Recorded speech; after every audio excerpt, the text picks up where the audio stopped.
Vous êtes toujours dans Culture Média en compagnie de la chorégraphe Marie-Claude Pietragala, dite la Pietra, pour son spectacle La femme qui danse. On va mieux la connaître avec le portrait pré-fame de Lisa Marie Marquez, portrait de notre célébrité avant sa célébrité. Bonjour Lisa Marie. Bonjour Philippe, bonjour Marie-Claude Pietragala. Bonjour. Vous êtes une figure de la danse française, étoile de l'Opéra de Paris, directrice de l'Opéra de Marseille, aujourd'hui directrice de votre propre compagnie, le Théâtre du Corps. Mais comment en êtes-vous arrivée là ? On va rembobiner et revenir ensemble sur ce qui vous est arrivé avant d'être célèbre. Marie-Claude Pietragala, vous êtes née, vous avez grandi à Paris, fille unique, vous vivez une enfance heureuse et pleine d'amour. Enfant, vous êtes très timide, mais surtout pleine d'énergie et un peu turbulente. Vos parents vous surnomment le bulldozer. Non. C'est vrai. C'est vrai. C'était très difficile de me canaliser. Et au départ, quand vous êtes petite, ce qui vous attire, ce sont les arts martiaux. À l'âge de 6 ans, vous découvrez le feuilleton L'Âgereux à la télévision qui se déroule à l'Opéra Garnier avec des jeunes danseuses, des petits rats dans les années 60.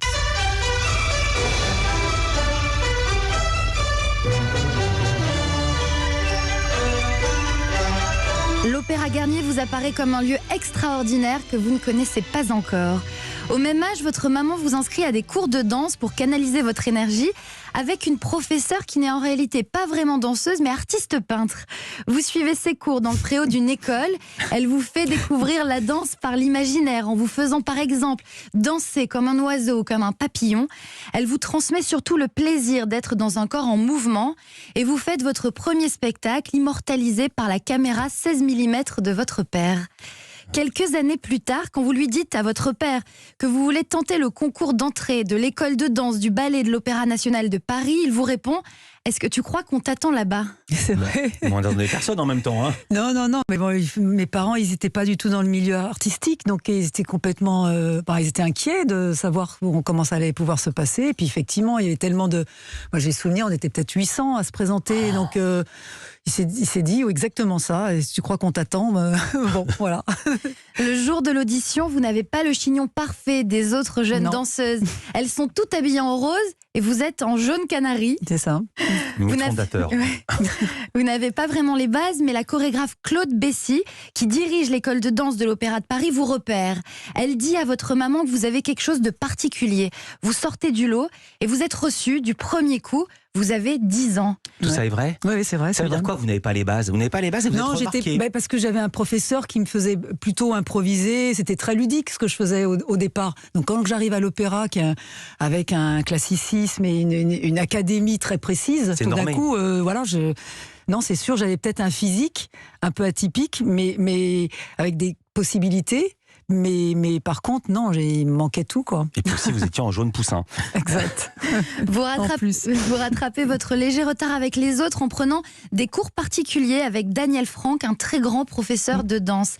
Marie-Claude Pietragala, vous êtes encore une enfant et vous êtes à l'Opéra Garnier. Votre rêve se réalise. Vous êtes passé de l'autre côté du miroir. Alors vous travaillez passionnément pour progresser. Chaque année, vous passez les échelons. Vous suivez votre scolarité avec des profs qui se déplacent à l'opéra pour vous donner des cours. Votre vocation pour la danse vaut tous les efforts. Vous vous attelez à la barre tous les jours, même pendant les vacances. Vous vous imposez une discipline de fer. Durant l'année scolaire, vous travaillez dur et vous renouez avec l'insouciance de l'enfance tous les étés, encore sur les terres de votre père. Des mois que vous passez sur l'île de Beauté en totale fusion avec la nature. Ouais. Marie-Claude Pietragala, à 16 ans, vous devenez professionnelle. Vous êtes corps de ballet de l'opéra, première de votre promotion. Vous arrêtez les études à ce moment-là pour vous concentrer sur la danse et sur votre objectif, devenir une étoile. Ça vous demande des efforts, du travail et de la discipline. Mais vous vous laissez surtout guider par votre passion. Souvent, la danse classique, ça fait souffrir les pieds, surtout les pointes. Et pour vous apaiser, vous essayez toutes les méthodes, même les escalopes de veau autour des pieds. Non, c'est pas vrai. Ouais, non, ça c'est la légende. C'est vrai qu'on... De génération en génération, on se transformait ça. Et du coup, je me suis dit, pourquoi ils disent ça ? On va essayer. Et bon, ça fait rien du tout. Ça marche pas. Bof, non. Et vous avez fait quoi après des escalopes ? Après, j'ai mis des pansements comme tout le monde, quoi. Non, j'avais peur que vous les ayez mangés. C'est ça, vous les avez jetés, j'espère. Non, je suis végétarienne, Ah je bon. serais pas de les manger. Déjà à l'époque Ouais. Ouais, c'est pas vrai. 16 ans, ouais. Je suis devenue végétarienne, ouais. Marie-Claude Pietragala, un 22 décembre, alors que vous avez un double claquage au mollet, ce soir-là, vous rentrez sur scène dans le rôle de Kitri dans Don Quichotte. Vous dansez devant le jeune directeur fraîchement nommé à l'Opéra de Paris, Patrick Dupont, sur cette musique.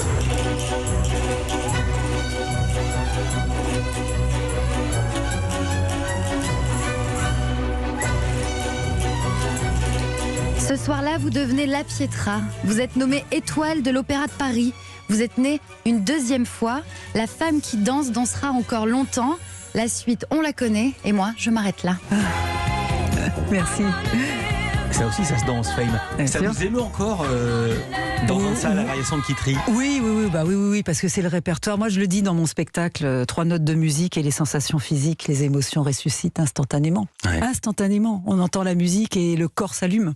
C'est comme ça. Voilà. Et pourtant, ça fait longtemps que j'ai pas dansé dans Quichotte. J'ai tourné la page du répertoire classique depuis très longtemps. Et juste un mot, question du gars qui regarde souvent le foot le dimanche soir. Double claquage au mollet. Ouais. On joue quand même? Mais j'avais pas trop le choix. C'était quand même la seule chance que j'avais d'avoir ce rôle d'étoile. À l'époque, on vous donnait pas beaucoup de rôles comme ça en tant que première danseuse. C'était Patrick Dupont venait d'arriver. Donc voilà, c'était un samedi en matinée, il fallait que je le fasse, j'avais pas le choix. Vous avez dit ça passe ou ça casse? Absolument. Et c'est passé. Ouais. Merci beaucoup Lisa Marie Marquez. Merci.